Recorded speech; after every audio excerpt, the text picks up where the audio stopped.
IPL താരലേലത്തിൽ Rishabh പന്തിന്റെ record തുകയും IPLന്റെ ചരിത്രത്തിലെ ഏറ്റവും പ്രായം കുറഞ്ഞ താരമെന്ന വൈഭവ് സൂര്യവംശിയുടെ റെക്കോർഡും ചർച്ചയാകുമ്പോൾ കേരളത്തിൽ നിന്ന് ഒരു പുതിയ താരം കൂടി IPL അരങ്ങേറുകയാണ്. മലപ്പുറം പെരിന്തൽമണ്ണ സ്വദേശിയായ വിഘ്നേഷ് പുത്തൂരാണ് IPL സർപ്രൈസ് എൻട്രിയായി എത്തിയിരിക്കുന്നത്. 23കാരനായ വിഘ്നേഷ് ഇടംകയ്യൻ സ്പിൻ ബോളറാണ്. അടിസ്ഥാന വിലയായി 30 ലക്ഷം രൂപയ്ക്കാണ് വിഘ്നേഷിനെ മുംബൈ ഇന്ത്യൻസ് ടീമിലെത്തിച്ചത്. കേരളത്തിൽ നിന്ന് 12 താരങ്ങളാണ് ലേലപ്പട്ടികയിൽ ഇടം നേടിയത്. ഇതിൽ 3 താരങ്ങൾക്ക് മാത്രമാണ് കരാർ ലഭിച്ചത്. ഇതിൽ സച്ചിൻ ബേബിയും വിഷ്ണു വിനോദും കേരള ക്രിക്കറ്റിലെ ശ്രദ്ധേയരാണ്. 95 ലക്ഷം രൂപയ്ക്ക് വിഷ്ണു വിനോദിനെ പഞ്ചാബ് കിങ്സ് ടീമിലെത്തിച്ചത്. സച്ചിൻ ബേബിയെ 30 ലക്ഷത്തിന് സൺറൈസേഴ്സ് ഹൈദരാബാദും ടീമിലെത്തിച്ചു. മൂന്നാമൻ വിഘ്നേഷ് പുത്തൂർ അത്ര സുപരിചിതനല്ല. ഈ വർഷം നടന്ന പ്രഥമ കേരള ക്രിക്കറ്റ് ലീഗിൽ ആലപ്പി റിപ്പിൾസിൻ്റെ താരമായിരുന്നു വിഘ്നേഷ് പുത്തൂർ. കേരളത്തിലെ സീനിയർ ടീമിനായി ഇതുവരെ കളിച്ചിട്ടില്ല. IPL ലേലത്തിന് മുമ്പ് മുംബൈ ഇന്ത്യൻസ് ട്രയൽസിന് ക്ഷണിച്ചിരുന്നു.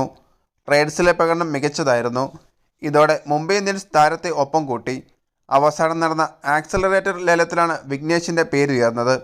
രോഹിത് ശർമ്മ, ജസ്പ്രീത് ബുംറ എന്നിവർക്കൊപ്പം കളിക്കാനുള്ള അവസരമാണ് വിഘ്നേഷിന് ലഭിച്ചിരിക്കുന്നത്.